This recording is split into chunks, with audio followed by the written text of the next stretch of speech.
우리의 인생은 종종 광대한 대양을 항해하는 배에 비유되곤 합니다. 우리는 보통 여행을 하기 전에 계획을 세우면서 맑고 화창한 날씨가 있으면 좋겠다 이렇게 기대를 하죠. 고대 사람들은 이제 고기를 잡으러 먼 바다에 나가거나 아니면 또는 먼 곳으로 항해를 하게 될 때 바다에 나가기 전에 먼저 좋은 일기와 바람을 기원하면서 또는 항해의 안전을 기원하면서 바다의 신에게 해신제 같은 제사를 지내곤 했습니다. 하지만 이렇게 우리가 아무리 좋은 날씨를 기대하고 신들에게 제사를 지낸다 하더라도 실제로 항해나 여행을 하다 보면 늘 기대했던 것만큼 그렇게 좋지만은 않습니다. 나쁜 일기와 폭풍우가 여행을 망치기도 하고요. 또 항해를 죽을 만치 힘들게 만드는 그러한 경우가 종종 있습니다. 우리 인생을 이렇게 항해에 비유하는 이유는 우리의 삶도 항해하는 것처럼 항상 화창하지만은 않기 때문일 것입니다. 그래서 우리의 삶을 이제 항해에다 비유하는 것이죠. 오늘날은 항해하는 사람들을 보면 대부분 출항하기 전에 일기예보를 확인하죠. 그래서 날씨가 어떨까 미리 확인합니다. 과학기술이 발달하여서 일기를 미리 예측할 수 있습니다. 그래서 아주 큰 위험들을 피할 수 있는 그러한 시대가 되었습니다. 하지만 아무리 예보가 점점 정확해져 간다 하더라도 갑자기 그 급변하는 대기의 흐름을 다 예측할 수는 없죠. 그래서 예상하지 못하고 있다가 갑자기 몰아닥치는 그러한 폭풍우 때문에 생명의 위협을 받는 그러한 때들이 있습니다. 우리 인생이 꼭 이와 같습니다.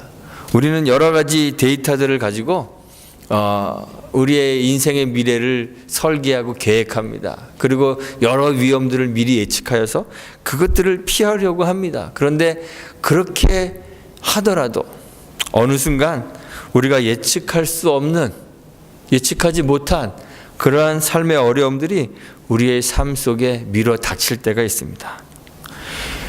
시련이 닥쳐와서 본래 내가 가려고 했던 그러한 목표를 상실해 버립니다. 내가 어디로 지금 흘러가고 있는지조차 알 수 없는 그런 캄캄한 상황에 우리가 부딪히곤 합니다. 세상 사람들이 다는 아니지만 많은 사람들이 여러 다양한 종교들을 가지고 있죠. 그런데 그 사람들이 왜 종교를 가질까요? 그들이 종교를 가지는 이유 중에 하나가 아마도 이 예측 불가능한 이러한 세상 속에서 우리가 만날 수 있는 그러한 삶의 어려움들을 신의 도움을 통해 극복해내고 이겨내려고 하는 그러한 생각이 있을 거예요. 그래서 종교를 가집니다. 고대 사람들이 배를 타기 전에 바다의 신들에게 제사를 지냈던 이유도 그래요. 자기들이 섬기는 신, 그리스에서는 바다의 신을 포세이돈이라고 그렇게 불렀고요. 로마에서는 또 바다의 신을 넵투누스라고 불렀고요. 넵튠이라고도 이제 영어로는 넵튠이라고 하는데 넵투누스라고 불렀고요. 우리나라 사람들은 옛날에 바다의 신을 용왕이라고 그렇게 불렀잖아요. 그래서 자기들이 그러한 그 신들을 이제 섬깁니다. 제사를 지냅니다. 그 이유는 그런 신들의 힘을 빌어서 항해의 안전을 보장받고 목적지에 안전하게 도달하고자 하는 그러한 마음이 있기 때문에 그런 것이죠. 성경의 시편 107편에 보면 107편 28절에서 30절 말씀에 보면 시인이 이런 노래를 부릅니다. 이에 저희가 그 근심 중에서 여호와께 부르짖음에 그 고통에서 인도하여 내시고 광풍을 평정히 하사 물결로 잔잔케 하시는도다. 저희가 평온함을 인하여 기뻐하는 중에 여호와께서 저희를 소원의 항구로 인도하시는도다. 여호와 하나님이 인생의 항해를 하는 사람들 삶 속에 들어오셔서 그들 인생의 파도를 가라앉히시고 부는 폭풍우를 잔잔케 하시고 그들 마음속에 기쁨을 주셔서 그들이 소원하고 있는 그 항구로 인도해 주시는 거죠. 여호와 하나님을 섬기는 우리들이 하나님께 이러한 동일한 기대를 가지는 거예요. 우리 인생의 광풍을 평정하시고 물결을 잔잔케 하시고 우리 삶의 평온함을 누리게 하시고 우리가 기뻐하는 중에 우리가 소원하는 항구에 안전하게 도달해 주시기를 그렇게 하나님에게 바라죠. 그런데 우리의 삶을, 실제의 삶을 이렇게 보면 시편의 노래와는 너무 달라요. 삶의 광풍은 여전하고 물결은 전혀 잔잔해지지 않습니다. 심지어 우리가 도달해야 하는 항구가 어딘지 보이지도 않습니다. 우리는 자주 우리의 삶에서 목표를 잃고 방황합니다. 바울의 여행도 그랬습니다. 미항이라는 곳에서 베닉스로 약 50마일 정도 떨어져 있는 그 짧은 거리를 항해하는 거예요. 항해를 시작했습니다. 그냥 그것도 해안선을 이렇게 따라가는 아주 짧은 거리의 항해입니다. 시간적으로 보면 불과 서너 시간이면 도착할 수 있는 그런 간단한 여행입니다. 출발하기 전에 남풍이 아주 순하게 불어서 정말 순조로운 여행을 기대했었죠.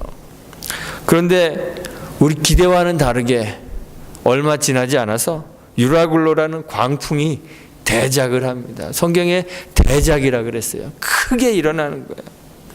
섬 쪽에서부터 불어오는 아주 강한 북동풍이 배를 자꾸 해안선으로부터 남서쪽으로 자꾸 밀어내는 거예요. 해안으로 들어가야 되는데 들어가지 못하고 밀려서 점점 그 섬에서부터 멀어집니다. 나중에는 남서쪽에 있는 저기 아프리카 쪽에 있는 그 스르디스에 걸릴까봐 막 걱정이 되었어요. 스르디스라는 것은요, 아프리카 북쪽에 지금으로 하면 아마 리비아 정도 되는 그 해안에 이렇게 두 개의 곳이 툭 튀어나온 갑이라고 하기도 하고 곳이라기도 하고 그러는데 그 사이에 이렇게 바다 안에 모래 언덕이 이렇게 있어요. 이 스르디스라는 말은요, 원래 모래톱이라는 그러한 뜻을 가지고 있습니다. 그러니까 그 리비아 앞쪽의 바다를 이제 스르디스라고 부르는데 거기에는 모래톱이 있어요. 그러니까 이 배가 거기에 걸릴까봐 선원들이 이제 두려워합니다. 그래서 배를 가볍게 해야지 배가 더 뜨니까 배 안에 있는 모든 연장들을 다 내리고 그냥 바람에 쫓겨갑니다. 짐을 바다에 다 풀어버렸습니다. 사흘째 되는 날에는 배 안에서 사용하는 기구들까지 사공들이 자기 손으로 바다에 다 내버려야 했습니다. 여러 날 동안 해도 보이지 않고 별도 보이지 않고 해도 안 보이고 별이 안 보인다는 것은 고대에는 어디로 가는지도 모른다는 그런 뜻이죠. 어디로 가는지도 모른 채 그렇게 갑니다. 풍랑이 계속됩니다. 오랫동안 먹을 수가 없습니다. 50마일 가려다가 500마일을 방향도 모른 채 바람에 휩쓸려 그냥 표류하는 거예요. 구원의 여망이 다 없어졌다 그랬습니다. 이제 생명을 다 포기하는 그런 상황에 이르는 거예요. 바울의 항해가 이렇습니다. 시편의 노래와는 완전히 다르지 않습니까? 항구가 보이지 않습니다. 우리가 기뻐하는 중에 항구로 인도하신다는 그 여호와의 도움이 전혀 보이지가 않는 거예요. 우리의 삶과 참 많이 닮았죠. 이 고통과 상실이 어째서 바울이라는 이 신실한 사람에게 찾아왔을까요? 바울이 아직 떠나기 전에 육지에 있을 때 주님이 바울에게 친히 나타나셨죠. 사도행전 23장 11절에 예루살렘에서 주의 일을 증거한 것 같이 로마에서도 증거하여야 하리라 그렇게 말씀하셨습니다. 주님이 주님의 일을 시키기 위하여 바울을 로마로 보내시는 길인데 그 길을 죄수로 가는 것도 억울한데 좀 편하게 가도록 하실 수는 없는가, 이런 의문이 들기도 합니다. 우리는 우리의 시련을 만날 때 우리 시련의 원인을 하나님께 돌리려고 하는 경향이 있어요. 또는 하나님을 원망하고 불평합니다. 그런데 사실은요, 바울에게 닥친 이 고통과 시련은 하나님의 무관심 때문에 일어나는 것이 아닙니다. 우리의 삶에 일어나는 우리의 삶의 시련도 하나님의 무관심 때문에 일어나는 것이 아닙니다. 사실은 우리 안에 팽배해져 있는 죄 때문에 일어나는 것입니다. 우리가 하나님의 말씀에 순종하지 않기 때문에 일어나는 것입니다. 바울이 폭풍우 속에서 사람들에게 말하죠. 21절에 보면 여러분이요 내 말을 듣고 글에 대해서 떠나지 아니하여 이 타격과 손상을 면하였다면 좋을 뻔하였느니라. 사후 약방문이라는 그런 말이 있죠. 죽은 다음에 아무리 약 먹어봐야 무슨 소용이 있겠어요. 이를 이미 그르쳤는데 아무리 후회한들 무슨 소용이 있겠어요. 이미 항구를 떠나서 고통이 밀어닥쳤는데 내 말 들었으면 좋았을 텐데 얘기해봐야 무슨 소용이 있겠어요. 그런데 바울이 이 말을 하는 것은 후회하는 말이 아닙니다. 하나님에게 대한 불순종을 지적하는 말입니다. 하나님께서 바울을 통하여 말씀하셨는데 그만 사람들이 자신들의 지식과 경험을 하나님 말씀보다 더 신뢰하였기 때문에 하나님 말씀에 불순종한 것이죠. 우리가 당하고 있는 고통과 시련들을 보면 하나님이 짓궂어서 우리를 괴롭히시는 것이 아닙니다. 우리와 우리를 둘러싸고 있는 세상이 하나님의 말씀에 불순종하기 때문에 우리의 삶에 풍파가 일어나는 거예요. 우리의 삶의 고통과 시련들이 닥치는 것입니다.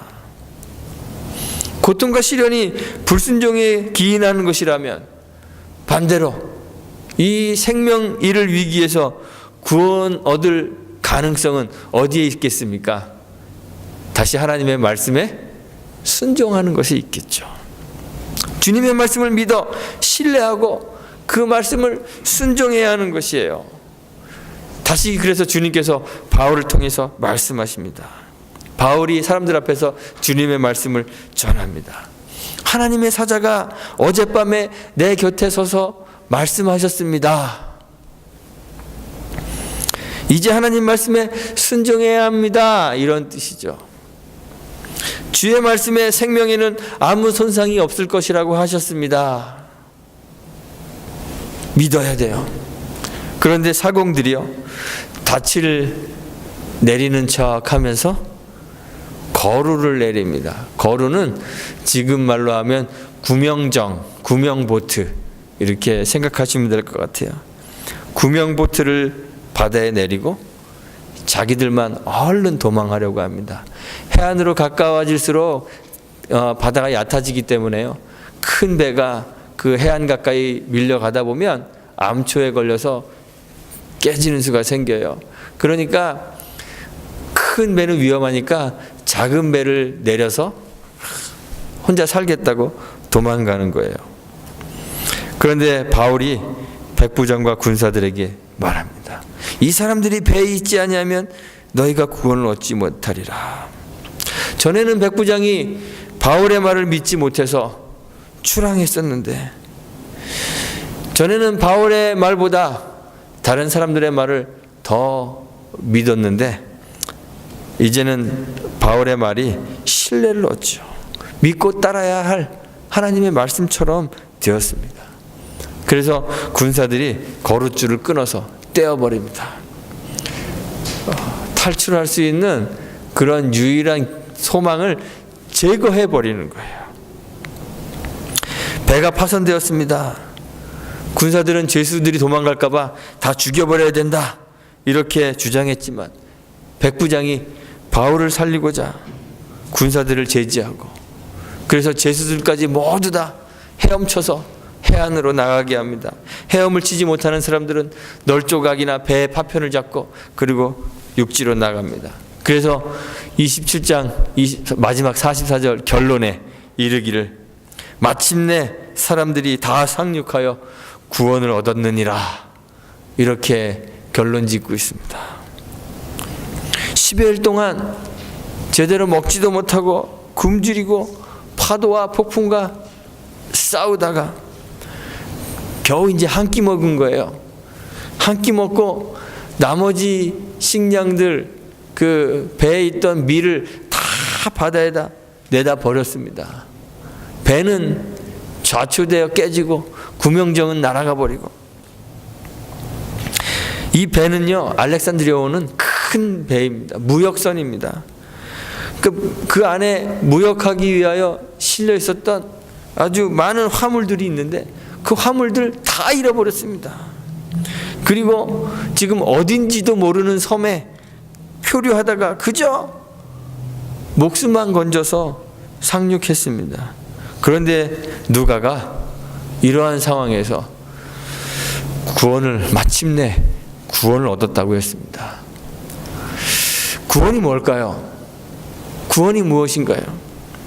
구원은 본래 생명을 얻는 것입니다. 성경의 인물들 가운데 풍요를 누리거나 또는 노년까지 아주 건강하게 살았던 사람들이 있습니다. 모세 같은 경우는 죽을 때까지 눈도 어두워지지 않고 침침하지 않고 그랬다 그러잖아요. 그러니까 그러한 은총을 받은 사람들이 있습니다. 그런데 이런 풍요나 건강 같은 이러한 것들은 사실 하나님이 베푸시는 궁극적인 복인 생명의 풍성함을 보여주는 사인이지 그것 자체가 복은 아닙니다.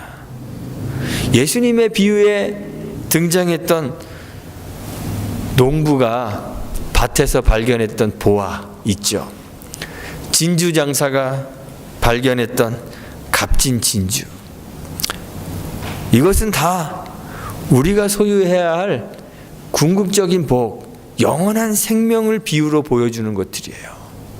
이 영원한 생명을 얻기 위해서 어떻게 하나요? 모든 것을 다 팔아야 되는 거예요. 팔아요. 배가 저초되고 부서지고 싣고 있던 물건들을 다 포기하고 버린 것, 사실은 잃은 것이 아니라 얻는 것입니다. 배에 탔던 사람들이 얻은 구원은 단순히 육체의 생명을 연장시킨 것이 아니라 육체의 생명을 구원하신 것을 통해서 우리에게 영원한 생명을 주시는 하나님을 경험하게 하는 거예요.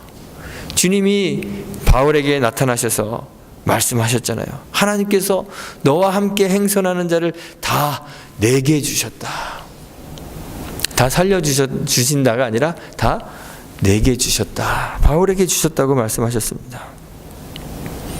세상 속의 교회는 폭풍우 몰아치고 파도가 일렁이는 바다를 항해하는 배와 꼭 같습니다. 그 배에 탄 우리들이 늘 의문을 가지고 살아가잖아요. 왜 우리가 이렇게 힘들어야 하죠? 왜 우리가 이렇게 고통과 시련 속에 살아가야 하죠? 우리는 왜 이렇게 늘 연약하죠? 하나님이 강하시다고 하는데, 하나님이 부유하시다고 하는데 우리는 왜 이렇게 가난하죠? 하나님이 강하시다고 하는데 우리는 왜 이렇게 약하죠? 하나님은 존귀하신 분이라고 하는데 우리는 왜 이렇게 낮고 비천한 상태로 살아가야 하죠? 늘 의문을 가지고 살아갑니다. 하나님이 우리를 돌보지 않으시는 것 같기도 하고, 세상 사람들이 주장하는 것처럼 하나님 안 계시는 것처럼 보일 때도 있습니다. 그런데 우리가 이렇게 힘든 이유는 하나님이 약해서도 아니고, 하나님이 가난해서도 아니고, 하나님이 계시지 않기 때문이 아닙니다. 우리가 이렇게 힘든 이유는 우리가 하나님의 말씀보다 세상의 지혜와 경험을 더 신뢰하기 때문입니다. 바울을 보면요, 바울은 하나님 말씀을 신뢰했죠. 하나님께 정말 신실했죠. 그럼에도 불구하고 그와 함께 배에 타고 있던 사람들이 하나님 말씀보다 자기 지식과 자기의 경험을 더 신뢰했기 때문에 바울도 그들과 함께 풍랑 속에서 고통과 시련의 시간을 보내는 거예요. 우리도 그렇습니다. 우리는 세상이라는 배를 함께 타고 있는 거예요. 사실은 세상 사람들과 함께 이 배를 타고 있어요. 그 속에서 우리는 물론 신실함을 잃어버릴 때도 있지만 그래도 하나님 앞에서 신실함을 유지하려고, 믿음을 지키려고 그렇게 살아가죠. 그런데 우리와 함께 타고 있는 이 세상이 하나님을 떠났기 때문에 이 세상과 함께 폭풍우가 우리의 삶으로 밀려드는 거예요. 우리의 삶 속에서 힘겨운 시련의 시간들을 보내게 되는 거예요. 그런데 그 속에서 하늘의 해와 별이 보이지도 않고 방향도 알 수 없는 그러한 삶의 어려움 속에서도 하나님께서는 당신의 백성들, 당신이 택하신 당신의 백성들을 보호하시고 그들의 안전을 보장하고 계신다는 사실을 믿으며 바울과 같이 그의 손길을 보아야 하는 것이에요. 풍랑 속에서 주님께서 바울과 함께 하셨죠. 그에게 나타나셨죠. 어젯밤에 주의 사자가 저에게 나타나셨습니다. 나타나셨죠. 말씀하시죠. 그에게 구원의 소망을 가지게 하시죠. 그를 위로하시죠. 그를 보호하셨습니다. 우리도 세상에서 시련과 삶의 고통 가운데 있을 때 주님이 함께 하십니다. 주님이 나타나십니다. 그리고 우리에게 말씀하십니다. 말씀하시는 주님의 음성을 들어야 하는 것이에요. 그가 주시는 구원의 소망을 소유해야 하는 것이에요. 주의 말씀으로부터 위로받고 보호를 경험해야 하는 것이에요.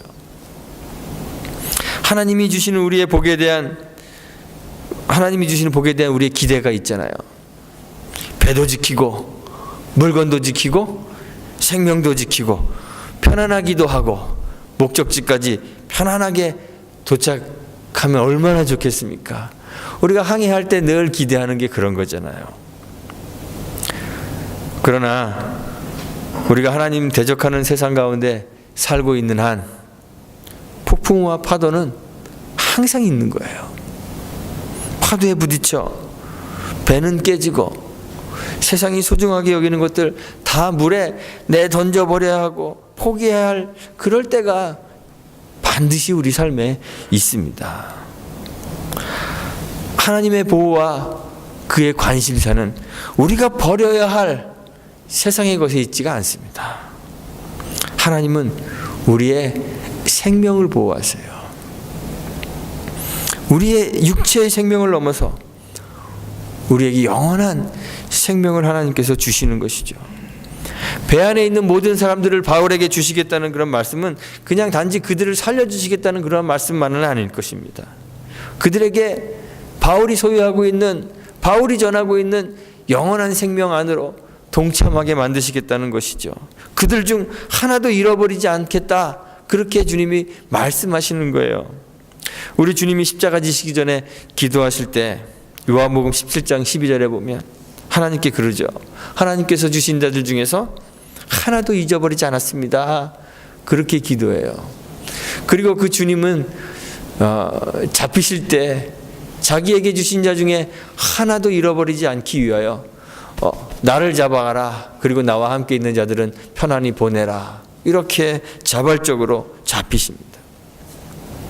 하나님께서 바울에게 함께 행선하는 자를 다 그에게 주셨다 말씀하시고는 배 안에 타고 있는 사람들 가운데 단 한 사람도 잃지 않고 다 구원하셨습니다. 그래서 누가가 결론적으로 마침내 사람들이 다 구원을 얻었습니다, 이렇게 기록하고 있는 거예요. 하나님 구원에는 실패나 실수가 없습니다. 우리는 세상 속에서 고통과 환난이 연속하는 그러한 삶을 삽니다. 그런데 그 속에서 위안이 되는 것은 하나님이 결코 우리를 잃지 않으신다는 그 사실 때문입니다. 하나님께서 바울의 여정에 같이 하여서 그에게 말씀하시고 구원의 소망을 주시고 위로하시고 생명 얻는 사명을 감당하게 하세요.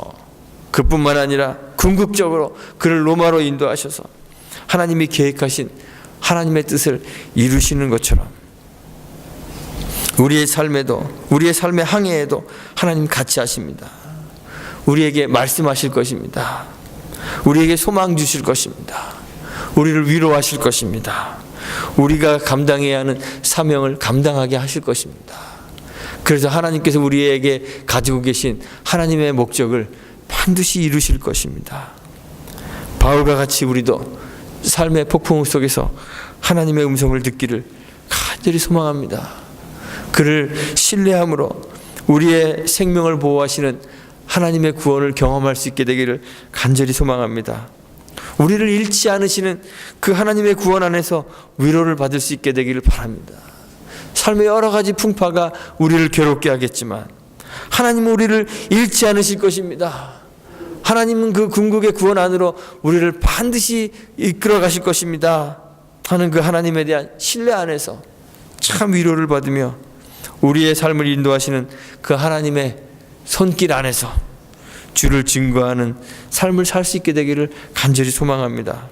우리에게 주어진 사명을 감당하고, 그래서 하나님이 우리를 향하여 가지고 계신 그 하나님의 뜻을 이루어가는 저와 여러분들이 되시기를 주님의 이름으로 축원드리고 부탁드리겠습니다. 함께 기도합니다.